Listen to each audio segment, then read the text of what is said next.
Hey everyone, this is Kirk Martin, founder of Celebrate Calm, and you can find our stuff on celebratecalm.com. I wanted to share a story with you that's deeply, deeply personal to me. It is from many, many years ago and is very foundational to actually everything we do here.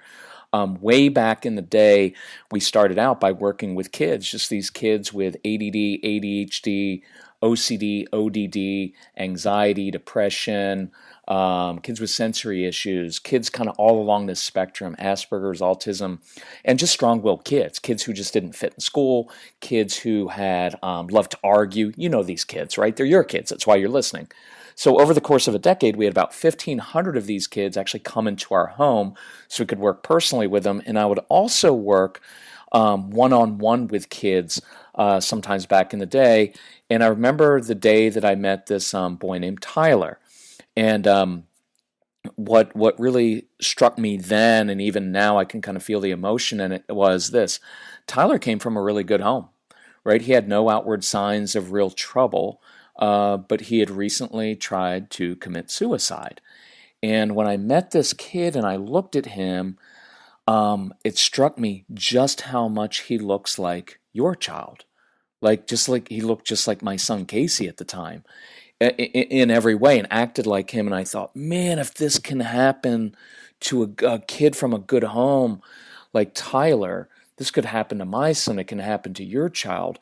And it really kind of shattered me inside. And so I want to recount a conversation that I had with Tyler and provide some different insights in how you can actually use this and use these insights now in order to make a difference in your child's life and really impact them.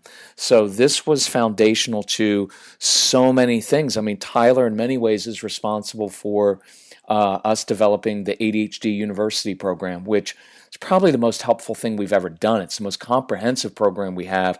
And related to that is a program called Brain Boosters that we have had in schools now for a decade that is just phenomenal. To be honest, I think it's the best teacher training on the planet. Teachers love it. It's fantastic. And you'll see why because of these insights. So anyway, here's the conversation. I met Tyler and I just sat down with him. I remember I met him in an ice rink, actually, because I used to meet kids kind of out in public. I didn't want to have them in some kind of office where they felt like I was just trying to psychoanalyze them, right? It was kind of in a casual setting. And we had both, listen, this is like 12 years ago, and I can remember like it was yesterday. And I remember getting him a slice of pizza, and I got a slice of pizza just because it's easier to talk, right, while you're eating like that. That's good insight for you and your kids. Never have tough talks like, come on, you need to sit down. We need to have a talk about your behavior. You're just going to get a defensive response. So we're sitting there and eating pizza. And so I said, hey, Tyler, I've heard you're a pretty amazing artist. He's like, yeah, I'm okay. And I said, so did you get in trouble for doing that in class? And he's like, doing what? I was like, drawing on your arms. Because you look at his arms, they were all inked up, not tattoos, he'd just drawn on them. And he said, well, I guess so. So I said, I bet it helps you stay focused and awake in class. And he goes, yeah. And then he kind of sat up a little bit, and I could tell he's a little bit intrigued. And I said, Tyler, here's what happens. Your brain starts going to sleep in class. And to keep it awake, you turn your imagination on, and you need to move your hands. So you begin drawing on your arm, and when you're doing that, I bet you're even listening better. And he's like, well, that's not what my teacher thinks. So I said, have you ever told your teacher that? And he says, no. And I was like, why not? Well, because I never thought of it like that. I just assumed that I was doing something wrong. Oh, and if you want to stop here, we could build a whole podcast about this whole idea. Just think about this. What this kid was doing was something very natural. In fact, his brain was kind of making him do that. And it was good for him. And there are so many things that your kids do, and I know some of them are irritating, but they're actually really helpful for your kids. And yet, as a society, we tell them to stop doing it when it's the very thing they need to be doing. By the way, I just read some research on this. It's really fascinating that our kids are really bright. You know what they do? They daydream. Well, we make daydreaming out to be a bad thing, and it's not. Because here's what happens. Teachers talking in class, one of our kids, very bright brains, they get things quickly. He's like, got the concept, got it. And you'll hear them even talking to you like that and say, okay, got it, got it, got it, got it, got it. And what do we do as parents? We keep repeating things over and over again and irritates them and makes them angry. But they've got it. So here's what happens in their brains. They've got it now.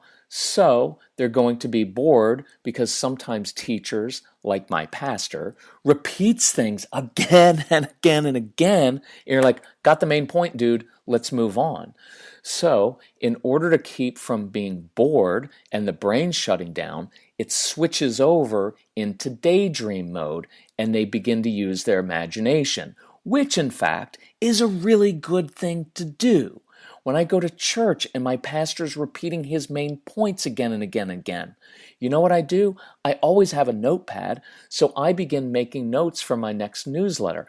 I begin writing out different ideas that I have. Why? Because that keeps my brain awake. And so we've got to start seeing these kids in a different way and learning how their brains work. So, back to our story. So he's like, well, I've always assumed I was doing something wrong. And again, meditate on that. Think about that for a moment. How many of our kids just start to shut down and think they're stupid? I cannot tell you how many kids that I've worked with, I'm sure it is in the thousands, who have told me, well, I just thought I was dumb. And I meet adults all the time, right? Young adults who are like, well, I just thought I was stupid because I didn't get good grades. And I was like, well, you were bright enough to do it. You just weren't motivated, right? And they were like, yeah, because later on in life, I found out that I'm actually really smart. But they carry this weight of being less than other people, less confident, like they're stupid. And we've got to change that stuff. That is so, look, confidence and feeling good about yourself and knowing how your brain works is more important than just about anything they're learning in school, right? It is very difficult to rebuild confidence once it's shot. So you've got to be very proactive with this. So I said, so is that because since you were a little kid, you've always been in trouble? And he's like, pretty much. And I said, Tyler, you've just been misunderstood. And he kind of managed a little smile, but he looked a little awkward, like, who's this guy telling me about my life? And I noticed him rocking back in his chair. And I said, so you get in trouble for that too? And so he kind of smiled sheepishly and he's like, yeah, drives my father crazy. And I said, and you like the reaction, right? Gets the focus off of you and onto your dad going all freaky, right? Because he doesn't like you rocking back in the chair. And he just kind of smiled again. And I said, so do you see a common pattern here, Tyler? You sit like that, rocking back in your chair, because it's more interesting. And there's a chance you could fall back and crack your head open, right? And that's why you do things the difficult way. Different than your brother does. Even when you know doing it the difficult way may be harder and you may have a more difficult consequence, you do it anyway. And you're not weird at all. And you're not dumb. So don't ever think that. You're just waking your brain up. And then you get into a little fight with your dad, don't you? And I bet you secretly enjoy that. And here's what's happening, Tyler. You've got a really cool brain. All of that creativity, the way that you look at the world differently is a great quality. It is. Your brain just doesn't get as much blood flow or dopamine as other kids' brains. And all that means is your brain is understimulated. And that's why you're always looking for stimulation to wake your brain up. And you do that by moving, by drawing, by rocking on your chair, by arguing, and by chewing, because I can see him chewing gum. Yeah, I kind of get that. So listen, when you go to school Monday, can you talk to your teacher about this? See, we're not making excuses. You're just saying, hey, Mrs. Teacher, here's how my brain works. And I'll learn better if I can chew gum. Maybe if I can stand in the back of the room and doodle on paper. Can we just try it out and see if my grades improve? And Tyler was like, well, I guess I can try it.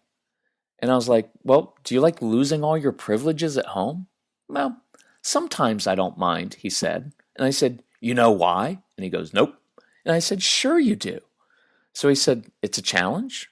And then another kind of sheepish little smile comes. I like pushing buttons. And I said, Tyler, I've got another challenge for you. Listen, it's your life, not mine. If you enjoy being in trouble all the time, fine with me. But I know that's not the real you. So instead of fighting with your parents all the time to get that stimulation, What else could you do instead? And he right away comes out with, fight with my brother. I was like, okay, funny guy. Listen, okay, we can add that to your list of great qualities. A quick wit, which also tells me you're really bright. So let me guess something about you. And I hope you don't mind because this is personal. And he's like, go ahead. Tyler, I know you have a really good heart. Now, you don't let on, but you're a deep thinker and you feel stuff deeply. I know it. So think about this for a few minutes. How do you want to help people? And he thought a little bit. And we talked about how the happiest people in life are people who are using their natural gifts and talents and passions to help others, which, by the way, is the greatest way to stimulate a child's brain. So within 15 minutes, we had come up with a few options to explore with his parents. And you know what happened after that? Tyler worked at an art camp that summer teaching younger kids how to draw. Why?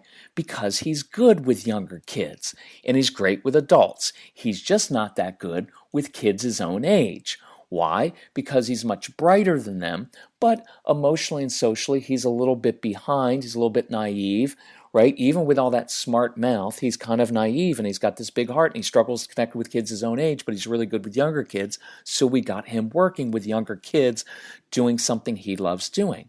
Guess what else he's doing? He started cooking and serving meals at his grandmother's retirement center once a week. And guess what happened? They love him there. All these adults think he's awesome, right? You know what else this kid did? He saved over $2,200 towards his goal. And you know what his goal was? He wanted to grant a wish to a Make-A-Wish child by doing odd jobs. Guess what else he started doing? He started working as a set designer on the drama team at school. And here's the really cool part, and I'll get even cooler part after that. He started making agreements with his teachers so that he could keep his brain awake in class in ways that didn't distract other students. See, that's awesome, right? See, our kids have to understand how their brains and hearts work so they can advocate for themselves and make positive changes. And we've got to help you as the parent. As the parent, you have to understand these kids. I guarantee your strong-willed child, their number one trigger in life is this: feeling misunderstood. And we do it all the time. We call them lazy and unmotivated, like they don't care if you would just apply yourself. And that's not what's happening. So you've got to understand this, and we've got to get these tools in the hands of teachers, so the teachers who are overwhelmed with all these kids, so they can understand these kids and actually have practical tools to help them, right? Because they can be very, very successful. It's just that these kids need some tools. And so the end of the story is this. What prompted me telling this is I just heard from Tyler's mom. Guess what just happened back in May? Tyler graduated from school, from college. Guess what he's going to be? He's going to get his master's degree to become a teacher. Why? Because he has a big heart for other kids who feel misunderstood. You know what Tyler's going to be able to do? He's going to get the kids in his class. You know, the compliant, easy kids, they don't even really need teachers, right? They go to school, they do the right thing all the time, they turn in their homework. It's easy. You know who we need? We need teachers, and we need people in there who understand the kids who fall through the cracks, the bright kids who learn differently, the kids with ADD and ADHD and OCD and ODD and Asperger's and autism and anxiety issues. We need people, and Tyler's going to be awesome with those kids, right? And so I would encourage you to look in this week's special. We're doing a special on the ADHD University program. It is the most comprehensive program we have ever done. If you think he might have, look, he doesn't have to have a diagnosis, but if you think he has the traits of ADHD, sometimes you don't need to do testing, because you already know that they struggle with this. What you need are practical tools, and we will give you at least 50 practical tools and another 50 practical insights that will actually make a difference and help them in school with homework and just understanding them, right? And what we're doing is, we're doing a special on it, we're doing it half price, but we're also giving a free download of the Brain Boosters program for teachers, because you can forward that and share that with your child's teacher this school year, and that will help them and make a huge difference. And if you want us to come and train the teachers at your school our training is phenomenal. So I just ask you to reach out to my son Casey, because he knows all of this, and he was that kid. And so the reason I like you reaching out to my son is because then when you talk to him or email with him, you're going to see, oh, Casey was kind of inspiration for Celebrate Calm, and he had all these issues, and now he's like this amazing young man who's great at communicating with people and helping people out. Yeah, you get to talk to him. So you can either email him, Casey, Casey, at celebratecalm.com, or call 888-506-1871. He can help you out with the ADHD University program. He can help you out with doing training. If you need help financially with any of our products, he can help you out with that. But just remember, as we kind of wrap this up, let's start giving these kids insights into their brains. And by the way, I want your kids to listen to this ADHD University program, or just use it as a springboard for discussions, because I guarantee they'll be fascinated by the reasons they do all of these different things, because it's not an excuse for bad behavior, but they'll start to understand, oh, there's nothing wrong with my brain. My brain just works differently, so I need to work with my brain so that I can get a lot more done. And it's a really cool process. So thank you for listening. Thank you for being an engaged parent and teacher. And if we can help you in any way, just let us know.